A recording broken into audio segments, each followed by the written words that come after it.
वालेकुम नाजरीन, आप यूट्यूब चैनल देख रहे हैं। मैं इमरान खान हूँ। नाजरीन, मादरत मैं चाहता हूँ, थोड़ा मेरी तबीयत ठीक नहीं थी, उसकी वजह से एक दिन मैं अपना काम नहीं कर सका। लेकिन अभी जो तफसीलात हैं आपके सामने रखता हूँ। एक तो थोड़ा सा हम जायज़ा ले लेते हैं कि पाकिस्तान के साथ इस वक्त ओवरऑल सिचुएशन क्या है। पाकिस्तान की जो मईशत है मुकम्मल तौर पर तबाह हो चुकी है और उसकी गवाही IMF की एक रिपोर्ट ने दी है। IMF ने जो एक रिपोर्ट छापी है और ये रिपोर्ट पब्लिक नहीं की जा रही थी, हुकूमत पाकिस्तान की जानिब से इस रिपोर्ट को छुपाया जा रहा था। The governance and corruption diagnostic report, और ये रिपोर्ट जनवरी 2023 से लेकर दिसंबर 2024 तक के लिए रिपोर्ट है। और इस रिपोर्ट में IMF ने 186 सफ़हात पे बहुत सारी तफसीलात रखी हैं। पाकिस्तान में करप्शन, बैड गवर्नेंस और नाअहली की एक पूरी दास्तान है जो इस रिपोर्ट के अंदर छापी गई है। और कायद आज़म मोहम्मद अली जिन्ना के दौर से लेकर अब तक का एक मुवाजना किया गया है और कायद आज़म ने जो फरमाया था पाकिस्तान बनने के बाद उसका हवाला भी दिया गया। लेकिन सबसे बड़ा प्रॉब्लम पाकिस्तान का करप्शन को बताया गया है। इसमें जो एक जुमला है, करप्शन पाकिस्तान की हुक्मरानी का एक मुस्तकिल और जहरीला पहलू है। यानी जो करप्शन है वो पाकिस्तान के अंदर जो हुक्मरानी का तरीकाकार है उसके अंदर पैवस्त हो चुका है। करप्शन के बगैर पाकिस्तान में कुछ नहीं होता। ये मुस्तकिल भी है और बहुत जहरीला पहलू भी है। पाकिस्तान में कोई बेहतर फैसले नहीं हो रहे, गवर्नेंस बहुत बुरी है, लेकिन इसके बावजूद पाकिस्तान में पोटेंशियल मौजूद है। अगर पाकिस्तान सही तरीके से गवर्नेंस करे तो 5 से लेकर 6.5% तक GDP में पाकिस्तान इजाफा कर सकता है। पाकिस्तान अब तक 24 मरतबा IMF से प्रोग्राम हासिल कर चुका है 1958 से लेकर अब तक, जबकि 25वां प्रोग्राम अभी शहबाज शरीफ साहब चला रहे हैं पाकिस्तान के हवाले से। पाकिस्तान में जो बड़ी बड़ी चीज़ों की निशानदेही की गई है IMF की इस रिपोर्ट की जानिब से, क्योंकि अभी और पैसे लेने हैं IMF से, तो जब आपने और पैसे लेने हैं तो उन्होंने कहा जी रिपोर्ट तो पब्लिक करें ना। तो पाकिस्तान इस रिपोर्ट को छुपाकर बैठा हुआ था। बहरहाल अब ये रिपोर्ट पब्लिक करनी पड़ी है। अवामी फंड्स का पाकिस्तान में गलत इस्तेमाल किया जा रहा है और कोई मुकाबले का फुकदान है। यानी बहुत सारे ताकतवर लोग हैं, उनकी फैक्ट्रियां कंपनियां बेहतरीन चलती हैं। जो इख्तिदार के अंदर लोग हैं वो बाकी लोगों को आगे आने नहीं देते। एस्टेब्लिशमेंट के अपने बहुत सारे कारोबार हैं मिलिट्री के, और वो कारोबारों का आप मुकाबला कर नहीं सकते। तो ये वो कह रहे हैं कि मुनसिफाना मुकाबले का फुकदार है। अंदरूनी और बैरूनी सरमायाकारी की पाकिस्तान में हौसला शिकनी हो रही है। लोग पाकिस्तान में पैसा लगाने नहीं चाहते। बाहर से कोई पाकिस्तान में क्यों आएगा सरमाया लेकर। जब IMF की ये वाली रिपोर्ट पब्लिक होगी तो पाकिस्तान के अंदर कोई बेवकूफ़ को पागल ही होगा जो आएगा पैसे लेकर कि जनाब मैं इस मुल्क के अंदर इस प्रोजेक्ट में पैसे फंसा दूं जहां पे पहले इतनी सारी खराबियां हैं। फिर गलत मार्केटिंग वगैरह बहुत सारी ऐसी चीज़ें हैं जो इसमें निशानदेही की गई है। ये सारी चीज़ें पाकिस्तान के मुआशी और समाजी तरक्की में बहुत बड़ी बड़ी रुकावटें हैं। अब ये वाली रिपोर्ट पढ़ने के बाद तो कोई नहीं आता पाकिस्तान में पैसा लेकर।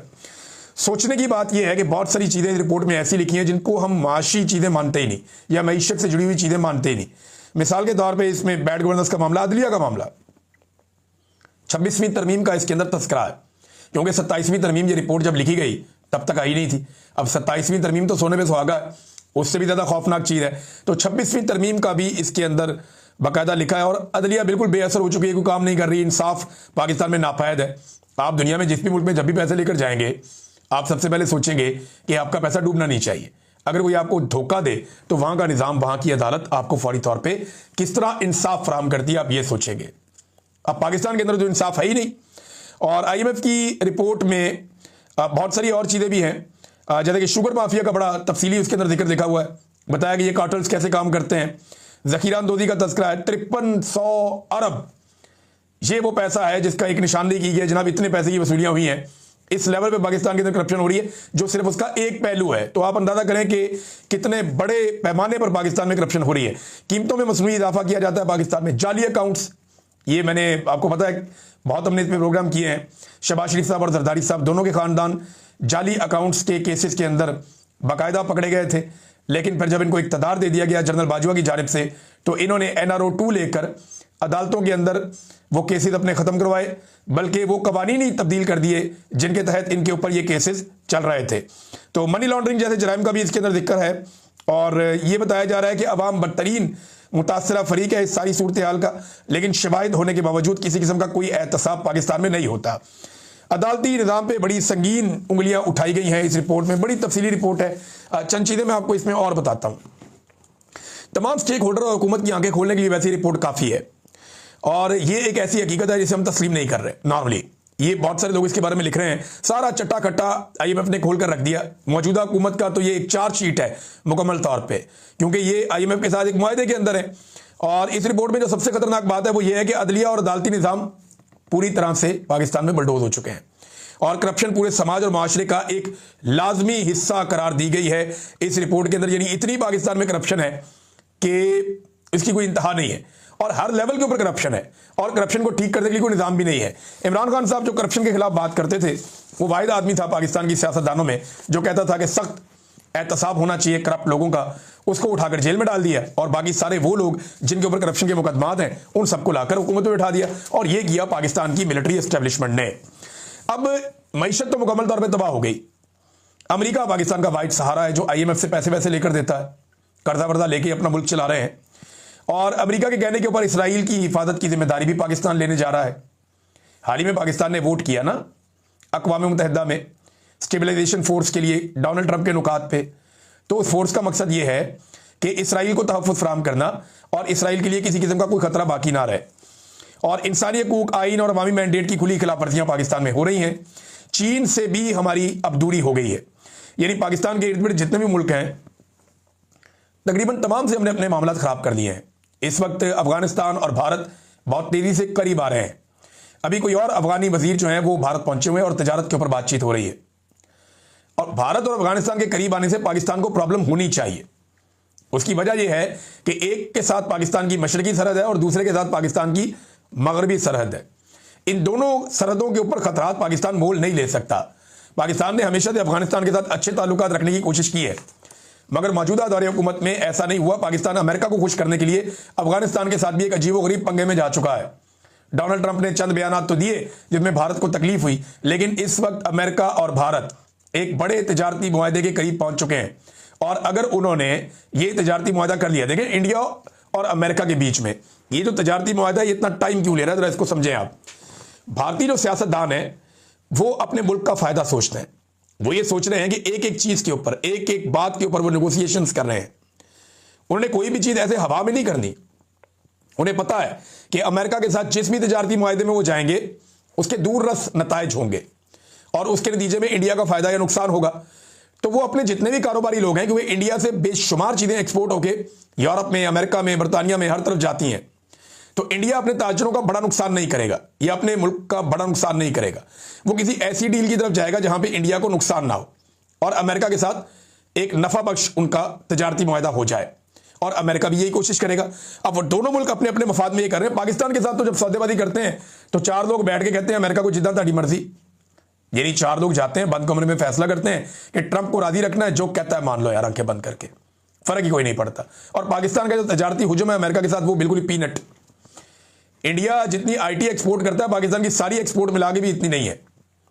पाकिस्तान की जो सारी की सारी एक्सपोर्ट्स हैं वो लगभग जो हम पाकिस्तान से बाहर चीज़ें बनाकर भेजते हैं वो लगभग होंगी मेरे ख्याल में 30 से 35 अरब डॉलर के बीच में। इससे ऊपर तो हम कभी गए नहीं। लेकिन इंडिया 200 अरब डॉलर का तो सिर्फ IT एक्सपोर्ट करता है, 6-7 गुना ज़्यादा, और बाकी उसकी सारी मिला लें तो आप सर पकड़ के बैठ जाएंगे। तो इंडिया का हुजम बहुत बड़ा है, पाकिस्तान का बहुत छोटा है। और इंडिया और अफगानिस्तान के करीब आने से पाकिस्तान को नुकसान होगा। और जब इंडिया और अमेरिका का एक ट्रेड एग्रीमेंट हो जाएगा तो ट्रंप के जो तेवर बदलेंगे वो भी आपको दिखाई देंगे। हालांकि अभी तक नरेंद्र मोदी ने डोनाल्ड ट्रंप के लिए अमन के नोबेल इनाम का कोई ऐलान नहीं किया, या वो ये नहीं कहा कि अमन का नोबेल इनाम जो है वो डोनाल्ड ट्रंप को दिया जाए। इस बारे में अभी तक उन्होंने कोई बातचीत नहीं की। पाकिस्तान के अंदर भी नाज़रीन एक तरह की खाना जंगी लगी हुई है और सियासी अदम इस्तेहकाम थमने का नाम नहीं ले रहा। हर तरफ नफरत है, बुग़्ज़ है, इसका राज है। बस ये सूरत हाल है पाकिस्तान के अंदर। तो मैंने एक पिक्चर आपके सामने रखी।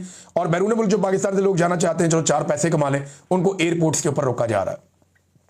वो वीज़ा लेकर जाते हैं, टिकट लेकर जाते हैं, पूरी दुनिया में आपको ट्रैवल करने की इजाज़त होती है, लेकिन यहाँ एयरपोर्टों के ऊपर रोका जा रहा है कि जनाब हमने पाकिस्तान से बाहर नहीं जाने देना इन लोगों को, क्योंकि लोगों की बहुत बड़ी तादाद पाकिस्तान को छोड़कर पाकिस्तान से बाहर जा चुकी है। लिहाजा अब हुकूमत ये सोच रही है कि बदनामी बहुत ज़्यादा हो गई है। पाकिस्तान दुनिया में पहले नंबर पे वो मुल्क आ गया है जिसके शहरी अपना मुल्क छोड़कर बाहर भाग रहे हैं। लिहाजा किसी तरह शहरियों को रोका जाए। तो अब रोकने के लिए एयरपोर्ट के ऊपर जो है वो फोर्स इकट्ठी कर दी गई है कि जो भी जा रहा है बस रोकी जाओ बंदे। हर जहाज़ में से कई बंदे उतार लिए जाते हैं और लोगों को बैरून मुल्क काम करने के लिए भी नहीं जाने दिया जा रहा। हुकूमत का इसमें यह मौक़िफ़ है कि ये लोग जो जा रहे हैं ये 2 नंबर तरीकों से जा रहे हैं। ये पाकिस्तान से सिर्फ निकलना चाहते हैं, ये बाहर जाके सिर्फ पैसे कमाना चाहते हैं। इनके पास जायज़ तरीका नहीं है बाहर जाने के लिए। यानी कोई अगर ड्राइवर की नौकरी के लिए जा रहा है तो उसके पास ड्राइविंग का लाइसेंस नहीं है, कोई अगर किसी और नौकरी के लिए जा रहा है तो उसके पास उसका एक्सपीरियंस नहीं है। तो पाकिस्तानी तो हमेशा से ऐसे ही निकलते हैं पाकिस्तान से बाहर। ये कोई ढकी छुपी बात तो है नहीं। पाकिस्तानी तो ऐसे ही जाते रहे, मुल्कों के अंदर जाके मजदूरी करते रहे, मेहनत करते रहे और पैसा पाकिस्तान में भेजते रहे। और ये जो थोड़ा बहुत रेमिटेंसेज में पैसा आता है, ये इसी वजह से आता है कि पाकिस्तानी 1 करोड़ से ज़ायद की तादाद में बैरून मुल्क मुकीम है। नाज़रीन, इमरान खान साहब की बहनों वाला मामला वो मैं आपको बाद में रिपोर्ट करता हूँ, पहले आप ज़रा ये देख लेंगे। सुहेल अफरीदी साहब मिलने गए थे इमरान खान साहब को। ये 7वीं मरतबा सुहेल अफरीदी पहुंचे हैं इमरान खान साहब को मिलने के लिए अडियाला जेल में। 7वीं मरतबा अडियाला जेल में, यानी एक वज़ीर आला है वो अपने लीडर को मिलना चाहता है जिसके नाम पे वोट लिया हुआ है। 7वीं मरतबा गया जेल में मिलने के लिए। नवाज शरीफ जब जेल में था ना, तो उस वक्त कोई भी जाता था मुलाकात हो जाती थी। एक मरतबा भी ऐसा नहीं हुआ कि नवाज शरीफ की बेटी मरियम या दूसरी बेटी या कोई और बच्चा वो जेल गया हो और नवाज शरीफ से मिले बगैर वापस आ गया हो। एक दफ़ा भी नहीं हुआ, क्योंकि एक दफ़ा भी होता तो खबर आ जाती ना, रोला पड़ जाता, शोर मच जाता। जितने लोग भी नवाज शरीफ को मिलने के लिए यहाँ पे जेल में जाते थे, वहाँ पे अडियाला तो नहीं थे, मियाँ साहब बाद में कोट लखपत जेल में थे, तो जितने लोग भी मिलने जाते थे वो सारे लोग मिलकर आते थे। कभी भी ऐसा कोई शिकवा शिकायत या रोला नहीं पड़ा। हाँ, सिर्फ इमरान खान ने एक दफ़ा स्टेटमेंट दिया था मैं इसका एसी उतार लूँगा नवाज शरीफ का, लेकिन एसी उतारा नहीं था क्योंकि शहबाज शरीफ ने उसके बाद एक बाकायदा दरख्वास्त जमा करवा दी थी कि एसी ना उतारा जाए। तो नवाज शरीफ साहब जब तक रहे जेल में तब तक उनका एसी लगा हुआ था। लेकिन मैं हैरान हूँ एहसन इकबाल साहब, इस उम्र में क्यों आप झूठ बोल देते हैं। एहसन इकबाल साहब ने कहा जी नवाज शरीफ साहब को मैं जेल मिलने गया तो वो पसीने में शराबोर थे। तो देखिए, एक तो उन्होंने कंफर्म किया कि उनकी एहसन इकबाल साहब की नवाज शरीफ साहब से मुलाकात हो गई, और दूसरा नवाज शरीफ साहब का तो एसी लगा हुआ था। आज तो किसी को मुलाकात भी नहीं करने देते इमरान खान साहब से। उनका अपना वज़ीर आला मिलना चाहता है, उसको नहीं मिलने देते, और जो नहीं मिलने देते वो पाकिस्तान की मिलिट्री एस्टेब्लिशमेंट और पंजाब हुकूमत का एक गठजोड़ है जो इमरान खान साहब की मुलाकातों को रोकते हैं। तो 7वीं मरतबा सुहेल अफरीदी गया, उसको नहीं मिलने दिया। सुहेल अफरीदी ने वहाँ पुलिस के साथ कोई बहस भी की और ने कहा जनाब कि आप ज़्यादती कर रहे हैं, मेरे पास अदालती ऑर्डर है, मैं 7 मरतबा अदालती ऑर्डर लेकर आया हूँ, लेकिन मुझे मेरे लीडर से नहीं मिलने दिया जा रहा। और उसकी बहनों को भी यहाँ पे तशद्दुद किया गया, मेरे सूबाई वज़रा को यहाँ तशद्दुद किया गया, और MNAs को भी यहाँ पे तशद्दुद किया गया है। अब नाज़रीन, मैं जब ये परसों मैंने वीलॉग किया था, जब इमरान खान की बहनों के ऊपर टॉर्चर किया गया था, तो मुझे लगा कि पूरे पाकिस्तान के अंदर बड़ा रोला पड़ेगा, बड़ा शोर मचेगा, लोग बड़ा बाहर निकलेंगे, पाकिस्तान तहरीक इंसाफ की क़यादत बहुत शोर मचाएगी। लेकिन एक आधी प्रेस कॉन्फ्रेंस के अलावा मैंने कुछ देखा नहीं।